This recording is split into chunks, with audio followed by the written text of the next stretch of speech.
Isang mapagpalang umaga po sa ating lahat. Napakaswerte po natin sapagkat atin pong makakapanayam ngayong umaga ang isa sa matagumpay na kliyente ng Cardbank na si Tita Clemen Aday na nagmula pa sa Sitio de la Puente, Barangay Lagalag, Chaong, Quezon. Halina samahan niyo po ang aming grupo upang kapanayamin ang nasabing kliyente upang ating malaman kung ano ang kanyang naging estratehiya upang kanyang mapagtagumpayan ang kanyang negosyo. Maraming salamat po. Magandang araw po sa inyo, Tita Clemen. Ako po si Sheila Rosal. Ako po ay mag-i-interview sa inyo. So, kumusta po kayo muna? Okay naman po kami, ma'am. Okay po. Okay po. So, maaari niyo po ba sa amin, Tita, ikwento kung ano po ba yung business niyo, kung ano po yung mga produkto at serbisyo na inaalok po ninyo? Kami po ay isang farmer. Kami po ay magsasaka. Bilang pong kami ay magsasaka, kami po ay nagpapatanim ng mga mais sa aming taniman. Kami po ay maaariin doon ng lupa.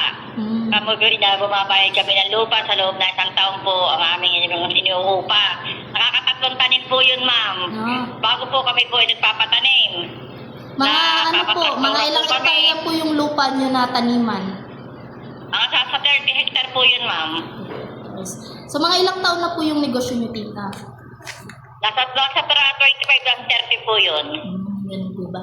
So, ano po yung mga strategy niyo po na ginagawa para po mapaunlad niyo yung negosyo niyo po? Ay, diskarte po, ma'am. Pag po kami nagpapatanim, hindi kailangan po itatama namin sa panahon. Para po yung ani ay tama din po sa panahon. At hindi naman po kami amin naman po magtanim, hindi naman po yun sabay-sabay. Yun naman po ay itatanim kami ng sa 2 hektarya ng ngayon, ang ulit po natin makalipas sa isang linggo, gano'n. Hindi po pwede sabay-sabay. Dahil pag po kami nagsabay-sabay, pag bumaba po ang presyo, ay kami po ay babagsak na lang. Pero kung kami naman po hindi sabay-sabay ang tanim, kung kami po ay malugi sa isang pwesto, may pagbabawian po ng mga piyesang pwesto. Ano po kaya, Tita, yung mga challenges o mga hamon po sa inyong negosyo? Yung pong katulad po po sa aming negosyo, yung pong mga presyo, kailangan po ang presyo ay maganda para po tumama sa aming pong mga patanim. Kailangan po tama sa presyo, ma'am. Dahil pero pag tasala sa presyo, ay di baka maaari po kami, hindi naman po kami malulugi, baka mag-extend lang po kami. So, Tita, meron po bang mga ibang negosyo katulad po ng sa inyo dyan po sa lugar nyo? Meron po ba kayong mga kompetensya? Marami po, ma'am. Marami po kami magkakasama dito sa Lagalag. So, sa tingin niyo po kaya, paano po kaya kayo naiiba sa kanila? Kami po, ma'am, may sariling traktora. May sarili din po kami harvester. May sarili din po kami pantudling. Ika nga po, doon po sa aming sariling nagkukurudo lang po kami sa amin po ganing halaman na namin. Kami nagkukurudo lamang. Pero po doon sa aming pagkukurudong yun, pag po ilang oras po kami nagtraktura, yun po yung binabasihan din namin ang isang oras ay 1,700. Ang isang oras noon. Yun po ang aming mga pabayad sa aming mga traktora.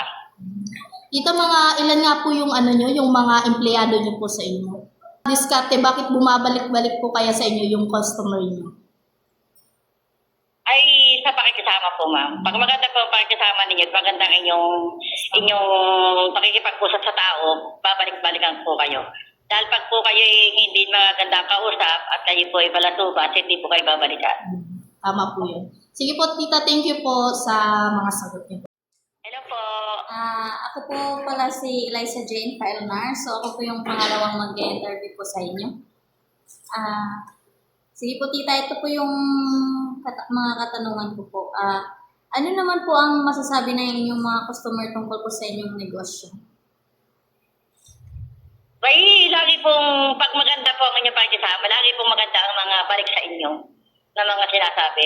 Babalik-balikan po kayo pag okay, maganda kausap, hindi po kayo balasubat, babalikan po kayo. Sa presyo po, konti diferensya, at ang iba ay ang diferensya ay sa salapi o 20 centavos. Kung sino po yung una kong kausap, doon ko po binibigyan. Ano naman po yung mga marketing strategy na ginagamit niyo po sa inyong negosyo?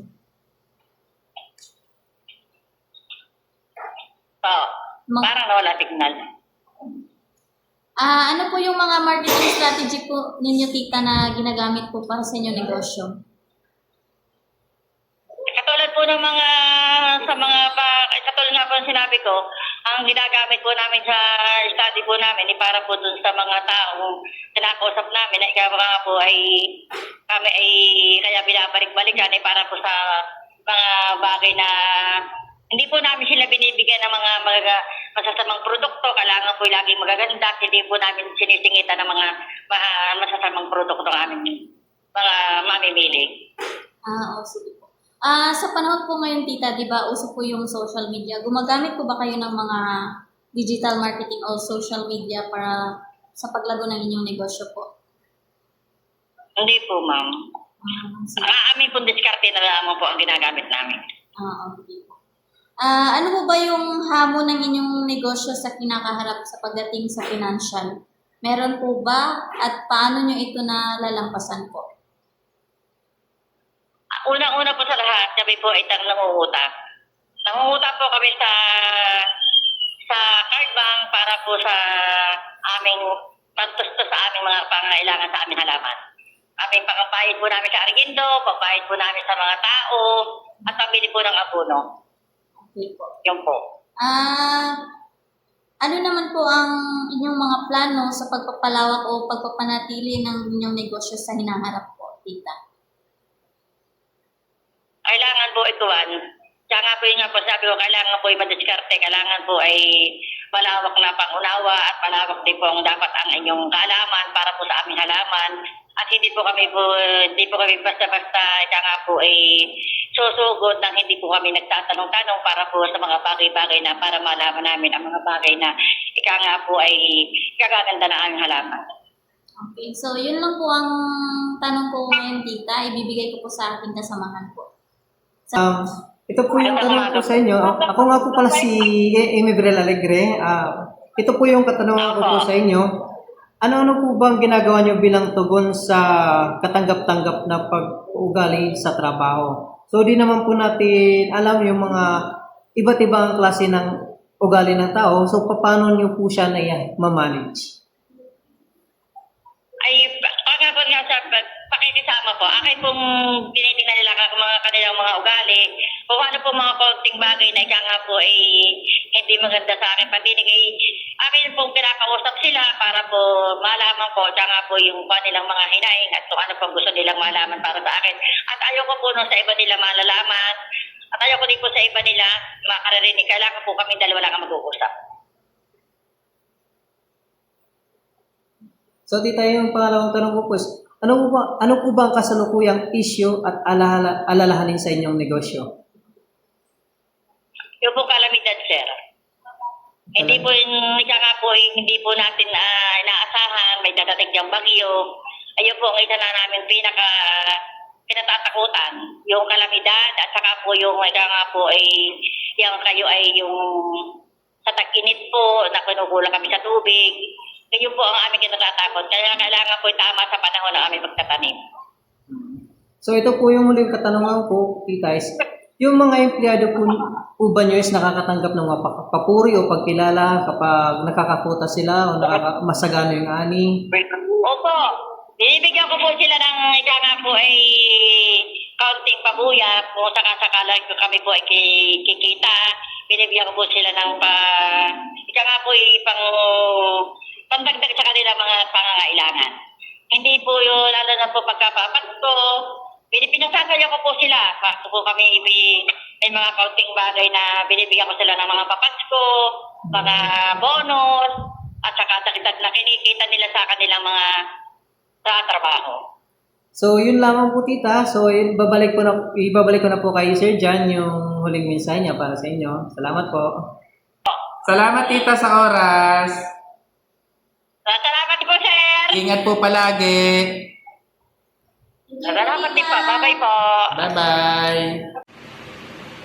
Base po sa ating narinig sa ating kliyente na atin pong in-interview, ay hindi lamang po salapi ang kinakailangan upang maging matagumpay po ang negosyo. So, kailangan din po dito ang tamang timing sa panahon sapagkat ang ating nakapanayam ay ang kanyang business po ay nabibilang sa agricultural sector. Si Tita Clemen Aday nga po pala ay nabibilang din po sa kategorya na micro sapagkat meron po siyang asset na less than 3 million at meron din naman po siyang empleyado na napapaloob sa 10 hanggang 99 po na empleyado. So, base po sa atin pong nasaksihan na ayun nga, hindi lamang po salapi ang susi upang magtagumpay ang negosyo. So, kailangan din po ang tamang panahon, mga tamang tao, nang sa ganun ay sila po yung magiging kaakibat po natin upang mapagtagumpayan po ang negosyo na atin pong ginagawa sa ngayon. So maraming salamat po sa inyo.